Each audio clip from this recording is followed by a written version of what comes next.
Bueno, estábamos en el tema de variables aleatorias, habíamos definido lo que era una variable aleatoria, las condiciones que había de cumplir una variable aleatoria, sobre todo esta frase importante que es que para que una aplicación sea variable aleatoria, una aplicación de omega sobre R, una función de omega con dominio omega y codominio R, para que sea una variable aleatoria, tiene que haber una coherencia, una sintonía entre la finura de la aplicación y la finura del álgebra del espacio de probabilidad que tenemos definido. Esto es fundamental, lo vimos en el ejemplo del dado.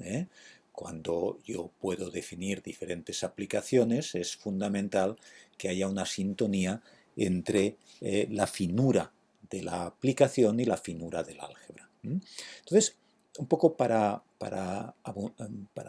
ahondar un poco en esta idea con la que acabamos en el vídeo anterior, os he preparado esta fotografía que yo creo que es ilustrativa. Fijaos una cosa.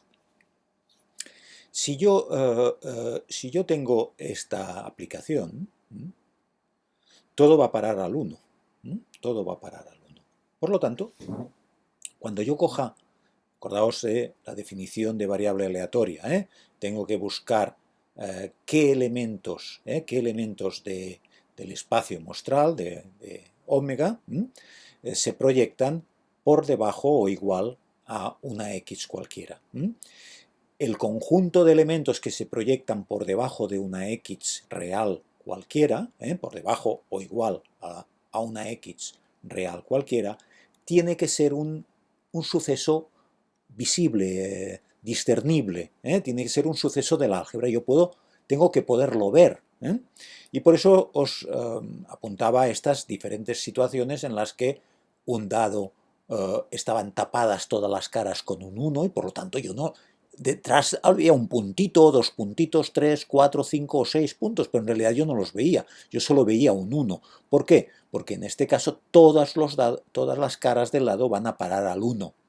En el caso de pares e impares, los impares los marcaba con un 1 y los pares con un 2, ¿de acuerdo? Bueno, pues tengo una situación que o bien unas caras van a parar al 1 o unas caras van a parar al 2. En el caso de esta aplicación, tengo el 1 y el 2 y el 3 porque tengo números bajos, el 1 y el 2 van a parar al 1, los proyecto al 1, el 3 y el 4, como valores intermedios, van a parar al 2 y los valores grandes, 5 y 6, van a parar al 3. Y ahora ya el dado correcto, el dado que al punto 1 pongo un 1, va a parar al 1, el 2 va a parar al 2, etc. Bien, y tengo estas situaciones. ¿Veis el paralelismo entre estas cuatro situaciones y estas cuatro? Esto serían la representación de estas funciones, Que son funciones está claro, son funciones las cuatro. El problema es que sean variables aleatorias va a depender del contexto en el que yo esté trabajando. Entonces, claro, si yo tengo una situación como esta, solo tiene sentido en un álgebra como esta de aquí. Solo será variable aleatoria en un álgebra como esta de aquí. No, perdón, será variable aleatoria en cualquier álgebra. En cualquier álgebra. Pero la menos fina será, en este caso, esta aplicación será variable aleatoria. Porque fijaos que cuando yo coja una x por debajo de 1, ¿cuál es el elemento del álgebra que se proyecta por debajo del 1? Pues el vacío, ¿vale? El vacío, porque no hay ninguno que se proyecte por debajo. Cuando llego al 1 o cualquier valor por encima de 1, ya se proyecta omega, porque todas las caras van a parar al mismo valor que es 1. Por lo tanto, con esta álgebra, esta aplicación es variable aleatoria. Y con esta también, y con esta también, y con esta también, evidentemente, porque son más finas. Evidentemente tengo que tener o como mínimo la finura de la aplicación, pero por encima puedo tenerla, porque evidentemente yo puedo discernir si el valor está por debajo de 1 o por encima de 1 con esta álgebra, con esta y con esta también, ¿de acuerdo? Ahora bien, esta situación de aquí, fijaos que esta ya es más restrictiva, porque claro, cuando yo me sitúe en valores por debajo de 1, ningún problema, porque la omega se va a proyectar. O sea, ¿qué elementos del álgebra? ¿Hay elementos en el álgebra? ¿Hay algún subconjunto en el álgebra que se proyecte por debajo de 1? Sí. El vacío. Por de encima de 2. Las x, cuando x es mayor que 2, fijaos en la definición, cuando la x es 2 o más, se proyecta por debajo, ¿qué elemento del álgebra? Omega, porque omega va a parar al 1 y al 2, ¿de acuerdo? ¿Vale? Por eso no hay ningún problema, omega, la omega. Pero ¿qué pasa cuando yo me sitúo en una x que está entre 1 y 2? Si yo cojo, por ejemplo, x igual a 1,5, ¿qué elementos, qué omegas se proyectan por debajo de 1,5? Pues solo o sea, los omegas que vayan a parar al 1, ¿de acuerdo? ¿Y qué omegas van a parar al 1 aquí? Pues los impares, ¿vale? Por lo tanto, esta álgebra no me va, no es suficientemente fina, ¿de acuerdo? No es suficientemente fina. Por lo tanto, esta álgebra no genera, no permite que esta función, con estos dos elementos en el codominio como imágenes, el 1 y el 2, el 1 los impares y el 2 los pares, no es variable aleatoria con esta álgebra. Con esta sí. ¿Por qué? Porque por debajo del 1, o sea, si cojo x por debajo de 1, es el vacío que se proyecta, ¿vale? Por encima de 2 o 2 se proyecta omega. Pero entre 1 y 2, o sea, 1,5, 1,2, 1,3, las sé, cuando coja x como estas, ¿qué se proyecta?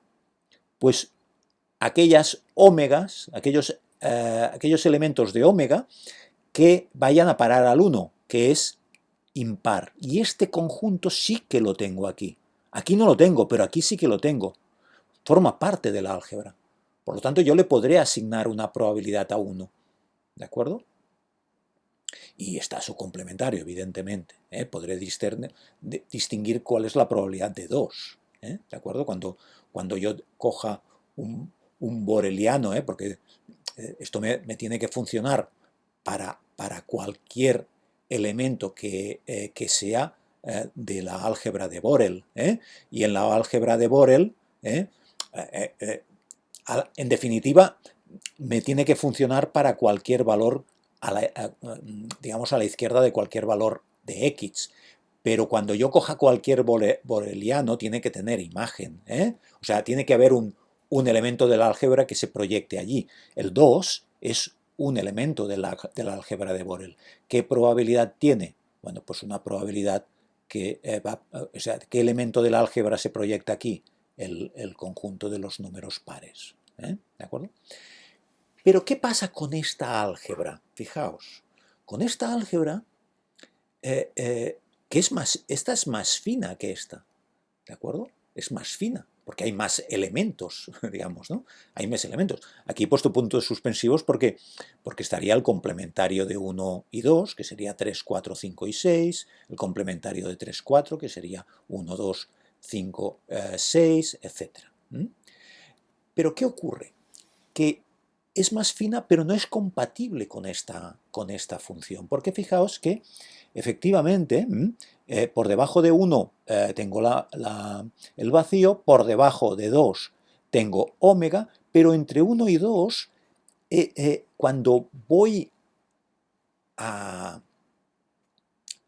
la izquierda, digamos, cuando busco valores por debajo, son valores que en realidad no distingo, no distingo, porque no tengo impar que vaya a parar aquí. Tengo 1 y 2, tengo 3 y 4, tengo 5 y 6, pero no es compatible esta aplicación con esta álgebra.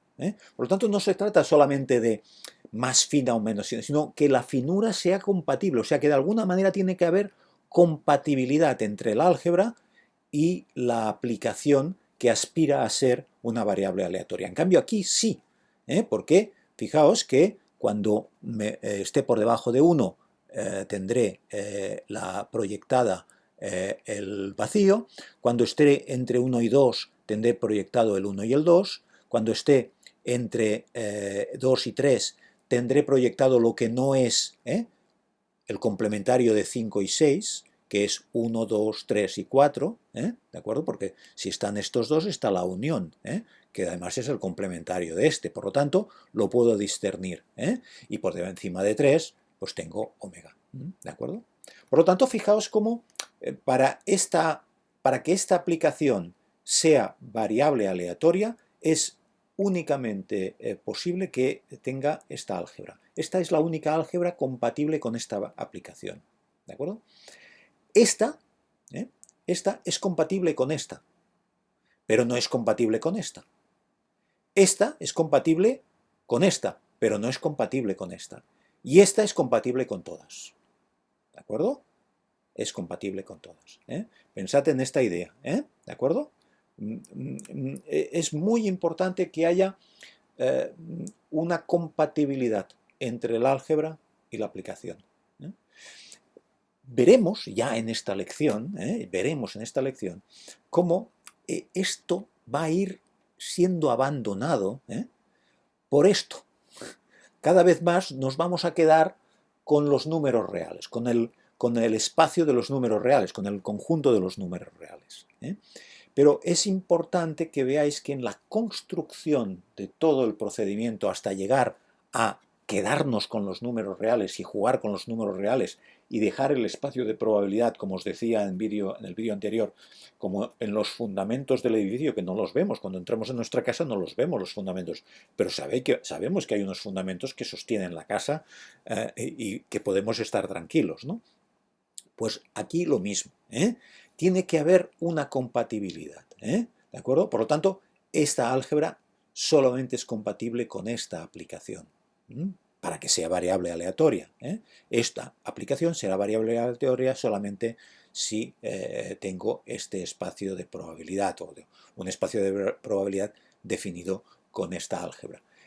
Este de aquí, pues lo será con este y lo será con esta, también, evidentemente. Esta de aquí lo será con esta y con esta de aquí también. Y esta lo será con todas las álgebras. ¿De acuerdo? Lo lógico, no obstante, es que evidentemente yo trabaje con una álgebra que sea compatible. ¿De acuerdo? ¿De acuerdo? Perdón, esta no será compatible con todas las álgebras. ¿De acuerdo? Porque claro, el 2 no tiene probabilidad, ¿de acuerdo? Y antes os he dicho, esta será compatible con esta álgebra, no, ¿de acuerdo? O sea, las que son menos finas no son compatibles con una aplicación más fina. Lo que sí que, eso sí, esta álgebra me permite que esto sea variable aleatoria, esto sea variable aleatoria, esto también y esto también. Por lo tanto, cuidado. Lo repito. Esta aplicación solo será variable aleatoria en este contexto. Esta solo será variable aleatoria en este contexto o en este contexto. ¿De acuerdo? Esta solamente será variable aleatoria en este contexto o en este contexto. Y esta solamente será variable aleatoria en este contexto. ¿De acuerdo? ¿Vale? Pero esta me permite que esto y esto o esto sea variable aleatoria. ¿De acuerdo? Porque aquí tengo definidas las probabilidades en cualquier evento posible. ¿De acuerdo? Lo que pasa es que evidentemente si tengo una aplicación muy fina y voy a trabajar siempre con esta, y si tengo la posibilidad de discernir, no tiene sentido que defina una variable asignando el mismo valor a todas las caras del dado. ¿De acuerdo? Bien, esto es muy importante que lo tengamos presente. ¿De acuerdo? Bueno, entonces, ahora en el próximo vídeo vamos ya a ver un resultado importante que es, bueno, vamos a ver primero este, vamos a ver primero este. Bueno, no, lo dejo para el próximo vídeo, ¿vale? De acuerdo.